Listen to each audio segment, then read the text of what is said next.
chosen this as my mobile home for the weekend, the Volkswagen California. Based on the Caravelle people carrier and fitted with extras like climate control, sat-nav and a kitchen, it can be yours for £40,000. Sorry, what was that? Yeah, £40,000. Right.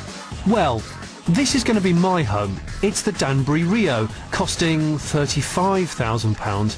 Yeah, that still sounds a bit steep, especially for something that has a 40-year-old design. But this is actually brand new.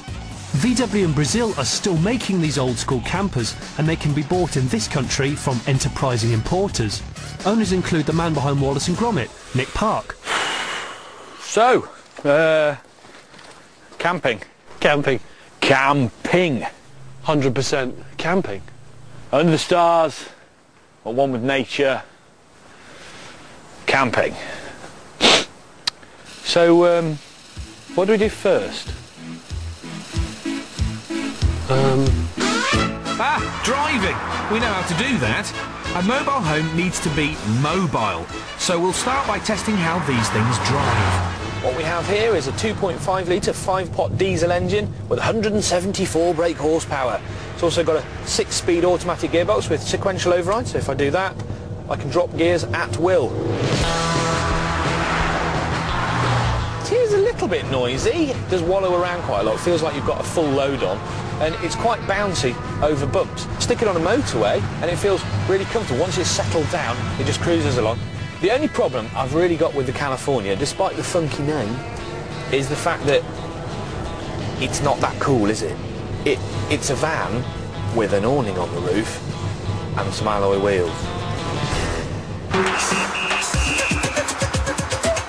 The new Brazilian-built VWs like this one don't come with an air-cooled flat-4 engine. They come with a 1.4 water-cooled engine, still in the back, but with a radiator at the front disguised behind that spare wheel. Now, it kicks out 80 horsepower, which is more than pretty much all of the VW vans ever came with back in 1968 and 79 when they were made. And the other great thing about this engine is it comes out of the box ready to run on bioethanol. I've still got this gear change, which is an absolute lottery to get any gear. You might as well just throw a dice and hope for anything between 1 and 4. It's still 4 speeds, and the gear stick's still about 23 inches long. No power steering, just like the original. A lot of play in the steering box, just like the original. I'm doing that, and I'm driving forward. It's just about driving nice and slow, admiring the lovely hills, maybe putting some nice tunes on, working out where first, second, third and fourth are, and then home is where you park it.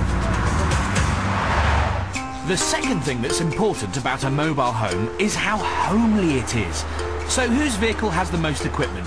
Well, we started by comparing our pop-up roofage.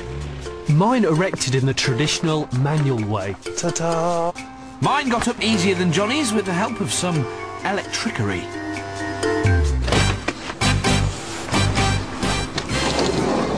Welcome to my nomadic crib. Come on in, excuse the mess. Up above here, when you pull it down, there's a hatch. You've got a nice big double bed up there. You got yourself underneath there? A little stand? Press that, swing that up there. And you've actually got a table for 4 people. Gas hob, double, and proper oven with grill and everything. 2-ring hob, running water, look. Running water, brushing your teeth. Fridge and freezer. Fairly generous sized fridge freezer, enough for beer or water.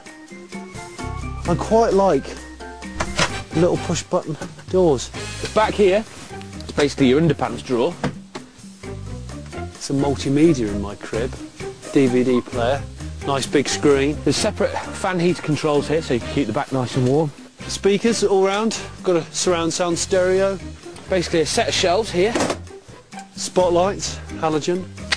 And this magic stick, you can have an awning, and this stays like that. I'm 6'2" and a bit.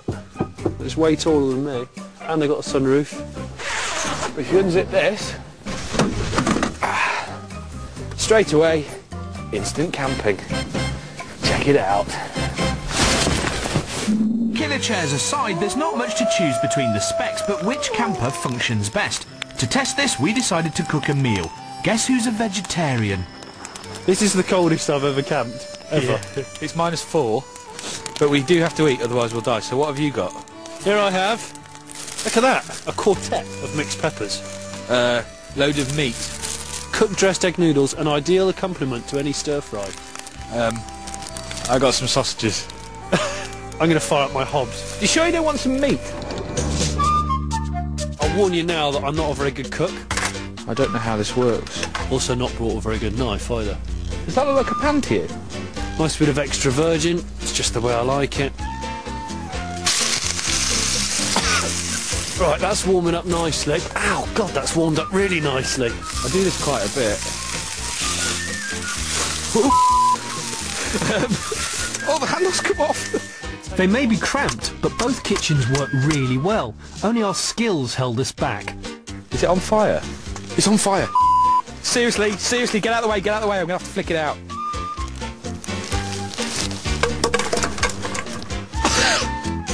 I'm gonna sleep in here. Look, I've cooked a full meal here, all of the food groups. We've got carbohydrates, we've got protein, and we have vegetables. Tomato ketchup. Do you know what? I heard from someone once that white, cheap bread gives you an itchy backside. It didn't. We'd established you could easily cook a meal, so the only thing left to test was bedtime. How easy is it to turn a van into a boudoir? Now in the California, it's a lot easier than most. The bed system on the Danbury, it's quite simple. It's called a rock and roll bed. Just grab this handle here. You pull this up, which is the back seat, and it simply drops down like that. That drops back. And if it weren't for all my stuff back there, you've got yourself a double-sized bed. Double bed under here. Draw the curtains, and have myself a cheeky little DVD. I'll see you in the morning.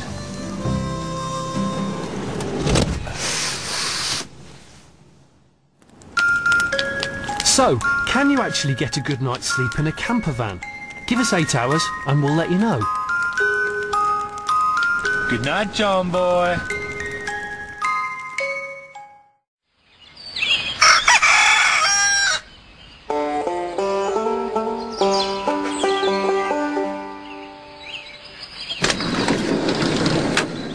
Morning. Hey, how are you doing? I survived. Morning. Well, last night was alright, I was fine. I did go through an extremely cold spell last night, which is why I'm wearing a hat. I had a little bit of an accident where I tried to turn the heater down because I was boiling hot and ended up switching it off, and then the temperature obviously dropped to about -6 and I got quite cold. But that was my fault, not the van. I have the heater on. The heater's very good, but it's also very loud, and it's also under the seat. So I thought, oh, I'm quite warm now, I'll just turn it off. And I turned the heater off, and then about an hour or so later I just woke up as an icicle. It's not the best place to go camping, but this van, even with the wind whistling through here, was absolutely fine. And with the roof down, it was actually really warm. And then I started to get really paranoid because I realised that tailgate had been left unlocked. And I thought that body snatchers were going to just come and open the tailgate and just pull my carcass out. So after a hard night's cooking, sleeping and freezing, all that was left to do was strike camp and return, thankfully, to civilization. The final race was on. 3, 2, 1, pack up! I think the hardest part of packing up my kit is actually going to be my duvets. Oh! Because the rest of it's basically electric. It's broken! Or just pop-up blinds. It's broken! The bolts just come off from my bed.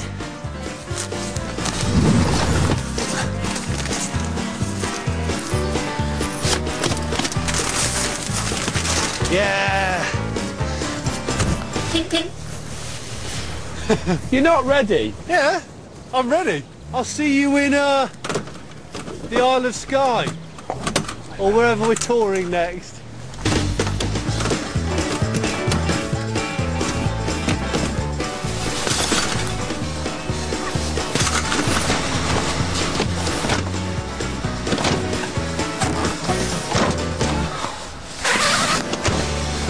Where's the key? Oh, there's the key. Ready.